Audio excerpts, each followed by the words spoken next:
আসসালামু আলাইকুম ওয়াহিদ ভাই। ওয়ালাইকুম সালাম ওয়া রাহমাতুল্লাহ। আপনি নাকি একটা ওই ফিশের ব্যাপারে বলবেন, কি ফিশ একটু যদি বলেন। এখন এই বাচ্চারা তো নতুন নতুন ইংলিশ শিখে, জগত কুকুর, ফিশত মাছ, হ্যাঁ তারপর এই জাতীয় ইংলিশ টুকটাক ইংলিশ শিখছে। হ্যাঁ এখন স্কুল থেকে বলছে যে ফিশ নিয়ে আসবা। হ্যাঁ এখন এক বাচ্চা কি করছে, মা বাবারে জানায় নেই কিসের ফিশ, পরীক্ষার ফিশ। হ্যাঁ আর পরীক্ষার ফিশ বলতে ও তো জানে ফিশত মাছ, ফিশত এটা মানে ইংলিশে একটা জিনিস।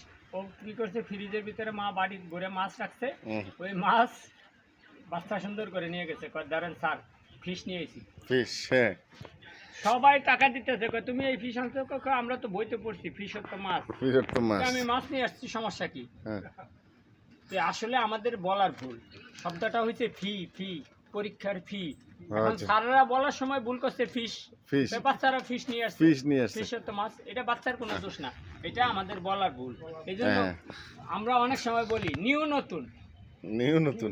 নিউ নতুন, আরে নিউ অর্থই তো নতুন। নিউ মানে তো নতুন, নতুন, হ্যাঁ। তারপর নিউ নতুন দুইটা কেন আরেকজনে হবে? ওই দিন এসে বলতেছে, কয় লক তালা দেন, একটা লক তালা দেন। আরে লক তো ইংলিশে লক, বাংলায় তালা, তালা। একই জিনিস। কয় লক তালা দেন, নিউ নতুন। আরেকবার গার্মেন্টস এক মাইয়া বলতেছে সকালবেলা, কই তাড়াতাড়ি লেট করলে দেরি হয়ে যাব। লেট আর দেরি তো একই জিনিস। লেট করলে দেরি তখন হয়ে যাবে। এই কথাগুলোর প্রসঙ্গে আমার কিছু কথা মনে পড়ছে, তাই আমি ওরে বললাম যে লেট করলে দেরি হয়ে যাব, প্রবলেম সমস্যা হয়ে যাব, অবস্থা কন্ডিশন মারাত্মক সিরিয়াস।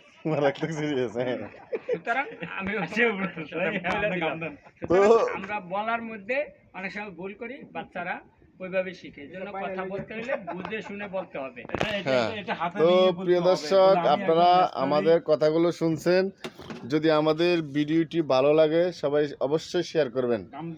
আর আমাদের ওয়াহিদ ভাই যেহেতু মজার মজার কথা বলতে পারে, সবাই উৎসাহ করবেন। তো আল্লাহ হাফেজ, আসসালামু আলাইকুম।